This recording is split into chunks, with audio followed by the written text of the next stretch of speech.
ওদের গায়ে কখনো কলঙ্কের দাগ লাগে না। ওহো আচ্ছা আচ্ছা, বাই দ্য ওয়ে ওটা সেই মেয়েটা না যে মিঠির দাদার সেকেন্ড হ্যান্ড বউ? পুরুষ আজীবন শুদ্ধই থাকে। হ্যাঁ তারপর? কলঙ্ক পাওয়ার ভাগ্য তো শুধু মেয়েদেরই আছে। হ্যাঁ একদম ঠিক, চিন্তা করিস না, আর কদিন পরে তোর কপালে ওই কলঙ্কর দাগটা থাকবে। কি করা যাবে, এমন বাড়িতে গেছিস। বলেন কি?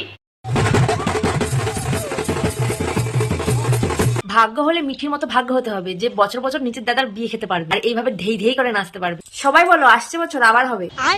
তোমাকে পেয়ে আমি সব থেকে খুশি, জানো? এত তাড়াতাড়ি এত খুশি হওয়ার কোনো কারণ নেই, দুদিন পর বুঝতে পারবি। ভালোবাসা সুন্দর যদি মানুষটা ভালো হয়। হ্যাঁ যদি মানুষটা ভালো হয়, দেখিস তোকে আবার মাঝরাতে লাথি দিয়ে খাটের থেকে নিচে নামিয়ে না দেয়, তারপর লেপের তলায় শুয়ে শুয়ে অন্য মেয়েদের সাথে চ্যাটিং। ওহ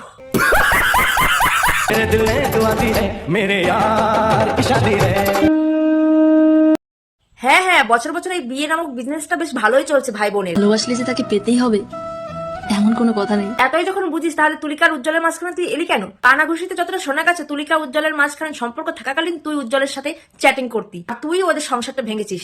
আমার প্রিয় মানুষের প্রতি আমার এটুকু বিশ্বাস আছে, সে আমার সাথে কথা বলুক আর না বলুক, অন্য কারোর সাথে পিরিত করতে যায় না। তোর বিশ্বাস তোর কাছে রাখ, তুলিকারও এরকম বিশ্বাস ছিল যে ভালোবেসে বিয়ে করেছি, আমাকে ছাড়া অন্য মেয়েদের দিকে ও তাকাবে না পর্যন্ত। সেই তো তোর দিকে তো তাকালো, সেই তো তুলিকার ডিভোর্স হয়ে গেল। আর রইলো বাকি পীড়িতের কথা, দুদিন বোন সংসারটা কর, তারপরে দেখবো কার পীড়িত কার সাথে হয়। তা বলি তোদের এত টাকার রোয়াব দেখাস, এই শপিং ওই শপিং, তো বছর বছর বিয়ে করতে পারিস, তা বউয়ের জন্য একটা নতুন শাড়ি কিনতে পারিসনি? ঠিক সেই বোনের সেকেন্ড হ্যান্ড শাড়িটা পরালি তো বউকে।